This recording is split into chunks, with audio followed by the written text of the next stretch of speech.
Now, the Three Martini Lunch with Greg Corombos and Jim Geraghty. Hey, we're glad you're with us on the Monday edition of the Three Martini Lunch. Come on in. I'm Greg Corombos of Radio America. I'm with Jim Geraghty, National Review, of course. He's also the author of Between Two Scorpions. And we've got good, bad, and crazy martinis for conservatives today. And Jim, our good martini actually deals with T-Bone's very good friend, Cory Booker, the New Jersey senator, and a guy who's been more impressive than we probably expected on the presidential campaign trail so far in 2020. But he might not be on that trail much longer because Cory Booker's campaign is essentially insisting that if they're going to stay in this race, they've got to ramp up their infrastructure in a number of critical states. And so they need to raise $1.7 million by the end of the month. And if they don't get it, they're probably going to have to shut everything down. Ed Morrissey over at Hot Air is calling this the Oral Roberts approach to campaign fundraising, hearkening back to Oral Roberts way back in the day, saying that if he didn't raise a certain amount of money, God was going to call him home. What do you make of Cory Booker basically saying, look, if we're going to make this an actual push for a nomination, it's now or never? I was kind of pleased to read this, not out of a, malevolent, a little bit of malevolence towards Cory Booker, but there's kind of a recognition that there are a lot of campaigns, they act like, we're doing great, the people are behind us, we're getting this huge reaction everywhere we go, I mean, we could see that nobody was listening to Bill de Blasio at the Iowa State Fair. And his campaign, no, it's great. And then one day at Morning Joe, hey, I'm out. Never mind. Tom Vilsack, I think, was one of the most notorious examples of this way back in 2007. He said that his campaign's fundraising was terrific. This is right before the FEC filing. FEC filing comes in. It's nothing. It's unbelievably lousy fundraising, and he announces he's leaving. And there was one reporter who called up and said, you said your fundraising was doing terrific. And it's like, yeah, I lied. I suppose you appreciate the honesty later. Cory Booker is not sugarcoating it. Cory Booker is saying, look, if I don't get a big influx of money, I'm out of the race. And so I kind of admire a candidate who's, a lot of people say, oh, this is just a desperate fundraising ploy. It's just the same as the tone of all of those. If we don't get a whole bunch of money by midnight tonight, the Democrats are going to win everything. The kind of emails I'm getting all day long, particularly as the end of the quarter comes up. The Booker campaign says, no, this is a real, message. This is our real assessment of where we are. I think if he doesn't get a huge amount of money and he stays in the race, he's going to look even more foolish. This is kind of burning your ships like Cortez. This is like, either we raise this money or we don't, and we're out of here. And I kind of admire a guy who's willing to be straightforward about it, not pretending that things are going better than they are. This is the other thing is also I want to observe. I'll be a little bit sad if Cory Booker leaves. Not so much out of, wow, Cory Booker is great, but just observation. Like you look at a bunch of these guys, Eric Swalwell, Bill de Blasio, John Hickenlooper, the whirling dervish of raw political charisma that is Seth Moulton. And for most of these guys, you're like, what are you doing? Why? Who outside your immediate family was like, yes, you should run for president. You can do this. You've got the base of support. You've got the name recognition. America is clamoring to make you the next commander-in-chief. Whereas Cory Booker, you can at least see the outlines there, right? He's the only African-American male in this race. Been kind of a national political celebrity since the Newark days. There was a time he once sounded conservative, at least on school vouchers and school choice and things like that. Again, this is not conservatives will not be crying in their beer, because we like beer, much like Brett Kavanaugh. But as far as Democrats go, Cory Booker really isn't that bad. He's probably one of the, if he's out by Halloween, then that is kind of one of the more surprising developments. The standard used to be, well, you got to get into the debates, and the next one is, okay, you got to do well in the debates. And I think most people would say, by most measures, Cory Booker's had 3 at least pretty good debates, and it hasn't done him any good. So good for you, Cory Booker, for being realistic about where you are. Good for everybody else for seeing the situation clearly and not engaging in this denial the way a whole bunch of other candidates are. I mean, John Delaney's still in there, Greg. By the way, John Delaney is a congressman who's running for president. For those of you who've forgotten, the one guy who looked like the accountant from the Untouchables, who actually knows how to get Capone because he did the math. This is kind of fun, though, because it actually gets closer to reality in politics. Remember, a few weeks ago, what were we talking about? We were talking about Kirsten Gillibrand producing $30 worth of T-shirts and selling them for $1 just so she can get on the debate stage, as if just being in the debate was somehow going to magically transform her electoral prospects after 2 debates where she accomplished nothing. It shows that you need a lot more than just 10 minutes over 2 hours to get your name and your message out there. Yeah, it's kind of interesting. There are probably a bunch of candidates who said, well, I'll do well in the debates and this will catapult me to the top, And I don't think any of those candidates, anybody's done that. If anybody's jumped up to the top tier, that was a surprise. I think you'd say it's Buttigieg, and that was mostly from fundraising and I think generally, glowing press coverage. Maybe you could say Harris, but then she dropped down after the second debate. Now she's, down, I think you could even argue, in the third tier. Winning in a crowded field is tough, and Booker was probably better equipped than most candidates out there. If he leaves the race, then there's 8 other guys in this race who should be out of there. Julian Castro, we're talking about you. And Tulsi Gabbard had a great second debate. Did it even get her to a third debate? No. No, she might be in the fourth one. I got to check on that. We'll find out. Yeah, that's coming up pretty soon, actually. Well, at least for Cory Booker, even if he does have to exit the presidential race, he's got a job in the U.S. Senate, so he's coming back to Washington. For a lot of Republicans, though, in Congress, not so much. They could stay. They just don't want to. So according to the Washington Post, and this gets a little confusing, 41 House Republicans have left national politics or announced they won't seek re-election since Trump took office. And they also say 40%, and 40% of 241, which is what they came in with 2.5 years ago, is not 41. But nonetheless, people are leaving, and they're leaving for a number of reasons. Number one, you have to assume because now they're in the minority, and it really stinks to be in the minority in the House. You get no power. You can't really accomplish anything. And the other thing is, and this is true from the Washington Post story, you got people who are getting frustrated with Trump. There's a guy named Paul Mitchell, not the hair products guy, but former executive, represents Michigan's 10th congressional district, and he says he's tired of waking up every morning to figure out what Trump's tweeted and what he has to respond to.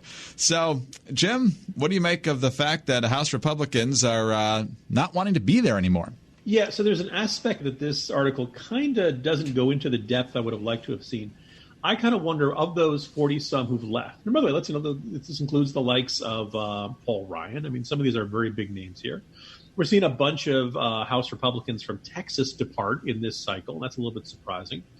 How much of this stems from Tea Party Republicans and the wave of elected Republicans in 2010, 2014 midterms were also great. And look, the Tea Party had a bunch of issues that motivated it, but a big one was government spending. Worried about the debt, worried about the deficits, worried about the long-term health of entitlements. Taxed enough already, as the TEA initial was. I mean, there was this general sense of, hey, we are going to Washington to reduce the size of government. We want government off our backs. Leave us alone. We can take care of ourselves. We don't need the nanny state. And Trump is a very different message. Trump is not a guy who's all that worried about the deficit and the debt. In fact, we've got $1 trillion deficits again. Trump is not a guy who's particularly worried about the long-term health of the entitlement system. In fact, he was the one who was campaigning. He wasn't going to touch any of it. Also, a whole bunch of the people who were very big and active in the Tea Party are now, have flipped as Trump took over the Republican Party in the 2016 cycle and as he became president. The fact that Mick Mulvaney, Mr. Tea Party, is kind of shrugging at $1 trillion deficits indicates just how fundamental and far-reaching the transformation of the Republican Party has been. And so my suspicion is that if you're a Republican for whom this was a big issue, you're with a Republican. First of all, as you said, in the House, you're in the minority. If you're in the Senate, you're mostly dealing with passing judicial confirmations. You know that the Democratic House isn't going to send in the legislation your way that you want. And even if there was, by some miracle, legislation you kind of liked was a good idea, McConnell was probably not going to let it come to the floor. And if you did get it, the odds of Trump signing it are up in the air. Donald Trump is a very unpredictable, erratic kind of leader where every day he wakes up, he sees something on the morning news, and he decides to start tweeting about it. And all of a sudden, that's what the day's news cycle is about. And you as a Republican congressman who got up the day and wanted to do something, we do our jokes about infrastructure week, right? I mean, you really wanted to talk about issue X, and Trump tweeted about issue Y. So now you're getting a million questions of, do you stand by Trump's statement that rutabagas are the greatest national security threat that we're facing? Or Mika Brzezinski needs to be locked up in an internment camp or something, whatever, and I'm sure for a lot of House Republicans, this is not what they thought they signed on for. Now, again, most of these seats, as you see these guys, House Republicans retiring, the Walter Jones seat, the seat we just saw in North Carolina earlier, you're generally getting more Trumpy House Republicans being elected there. So, this is probably not going to be a problem that goes away for Republicans. But again, as a guy who believed what the Tea Party was saying, I like that Republican Party. And I think it's a little depressing to see all these House Republicans saying, this is too frustrating, this is too exhausting, we can't get on the same page as the president. One of two things happens. Either Trump gets reelected and the Trumpification of the Republican Party continues, or Trump loses in 2020. And I think then all of a sudden there'll be this giant round of finger pointing and a giant round of, okay, what does the post-Trump GOP look like? Turns out there's a lot of people simultaneously who want to spend more time with their families. Usually that's the scandal explanation for why you're not running for reelection. But it's even more than that this time around. And Jim, I think also your point is very well taken that the principles that the Republican Party was fighting for literally less than a decade ago don't seem to be the same priorities they're fighting for now. And even if you don't have power in the House, you could at least be pounding the table about it. But it becomes hard to do that when you have a president of your own party who doesn't care about debts and deficits. So while in this era of increased polarization, it's important to probably vote for the Republican in just about every instance because of the radicals the Democrats are putting on the ballot. Finding candidates who are actually candidates of principle and who will stand up and fight for the things that conservatives and most Republicans get excited about would be a very nice thing to return to. Sounds like there's a lot of House Republicans who don't really want to get to work, and today they had a good excuse for not getting to work. As we transition to our crazy martini, they couldn't get to work, at least not for a few hours. Shut down D.C. today. It's part 2 of the climate protests. There were the ones that were more organized, and I use that term very loosely, on Friday, but this time they were intentionally blocking traffic. And they weren't even telling anyone where they were going to block traffic. So that was really, really fun for people who work and have to commute into the District of Columbia. I'd like to take this opportunity to thank the folks at Radio America for moving our headquarters out of the District of Columbia more than a decade ago so I could avoid nonsense like this. But they shut down major intersections like 16th and K with a big, giant pink sailboat. At one point, they lit a dumpster on fire, and then another couple intersections, they were dancing and throwing confetti on the ground. So, Jim, not sure what the point here was, but I know the most successful way to build a coalition is to make everybody angry at you. Sit in traffic to stop emissions. Sit in traffic to stop emissions. There are two arguments going on around climate change. One is, I guess there's some people say, is it happening? I think most people would say, yeah, it's happening. The question is why and all this stuff. The next big question is, what do you do about it? There is a giant gap about what can be done about it, what should be done about it, how much is the United States responsible, what are we obligated to do about what is a global problem. As I'm fond of pointing out, if you had a magic wand and made not just the United States, not just the United States and Canada, but the entire Western Hemisphere, meaning us and Brazil, where the rainforests are burning, and all that just disappeared and did not produce one more molecule of carbon, within 10 years, you'd be right back up to the current levels because of how China and India are supposed to grow. So we got a much bigger problem than just, you with your SUV, you got to buy a Chevy Volt or something like that. When you see what happened today and the effort to block as many roads in and out of Washington, D.C. as possible. So first of all, that's a safety issue. Like, can you imagine if, in the middle of all this, say a dirty bomb had gone off in the middle of Washington, D.C.? By the way, listeners, this is the sort of things I think about all the time. Partially because I write thrillers and partially just because I'm paranoid. But we're going to have a whole bunch of people blocking off every egress route out of the city, and then all of a sudden there's a need for everybody to leave. On 9/11, we saw just how difficult it was to evacuate people out of Washington, D.C. With something like this going on, it would be even more chaotic and impossible and disastrous and stuff.